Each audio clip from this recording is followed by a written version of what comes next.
The Volvo Ocean Race teams are now headed for Portugal after spending 2 weeks in the U.S. VOA's Carolyn Turner recaps the action. U.S. entry Puma led the fleet out of Brazil on April 22nd for the sixth leg of the 4,800 nautical mile race from Brazil to Miami.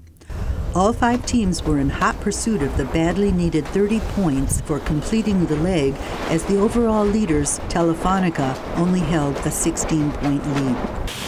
Puma held only a 3 nautical mile lead over Camper. After a bubble bath at around 20 knots for the first few hours, better conditions allowed more sails to be deployed. Brazil has been very, very good to us. First one in, first one out. Really good start, great crew work. As the fleet sped along at about 14 knots, less than 7 nautical miles separated front-runner Puma from Groupama in 5th place. Camper and Abu Dhabi made a strategic choice to hug the coast in a shorter course, while the rest of the fleet sailed farther out to catch the breeze. Camper held a 4 nautical mile lead over Abu Dhabi, while 70 nautical miles to the southeast offshore, Puma was in 3rd, followed by Telefonica and Groupama as they tried to outmaneuver a fickle breeze. Groupama crew member Brad Marsh explained his team's difficulties. We're struggling a little bit. We're not in the position we'd like to be. And we have to keep battling on and hope that we get a chance to get back into the front of the race, which is where we belong. As Camper edged its way along the coast to avoid the current, the vessel was escorted by dolphins, a symbol of good luck. Camper and Abu Dhabi battled as they clawed their way east to set up a good angle to clear the eastern tip of Brazil. As the race teams headed north, 55 miles separated 1st place Puma and 5th place Groupama.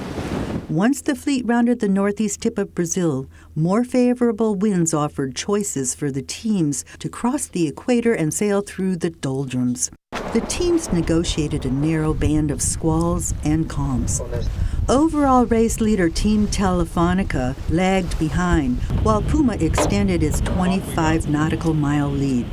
On May 4th, the leaders approached Caribbean waters in light winds. Obviously we're trying to sail the shortest distance possible.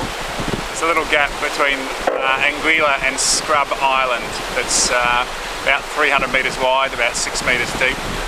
We're sort of in the middle of in between skids, so we're not really sure where everyone is, but we've popped out. We're hoping we've come out of into the new breeze first, and hopefully we can stretch a little bit, which will be nice. As the wind eased, the fleet split into 3 groups, with Camper and Abu Dhabi closest to the shore, while Team Telefonica and Groupama opted to head east in search of a better breeze.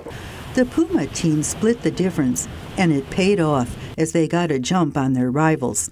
American skipper Ken Reed led Puma to its 2nd consecutive leg win, arriving in Miami on May 9th after an epic 17-day match race. Reed says his team is back in the fight for the trophy. I mean, this is big. This is huge for us. We kind of feel like we're back in the regatta again, you know, and we needed something like this to happen. The way this is kind of stacking up. There were so many times we could have blown this race, and this team refused to, and that's a huge credit. We have come a long way. This is big. Camper arrived in Miami about 60 minutes after Puma and was awarded 25 points for 2nd place. Groupama beat arch rivals Telefonica by 37 minutes, and Abu Dhabi came in 5th place. Telefonica remains the overall race leader. Groupama is in 2nd place.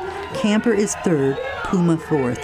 This means that all 4 top boats will enter Leg 7 from Miami to Portugal with a realistic shot of winning the Volvo Ocean Race. Carolyn Turner, VOA News. And that was Carolyn Turner giving us an update of that ocean race, the Volvo Ocean Race. Now,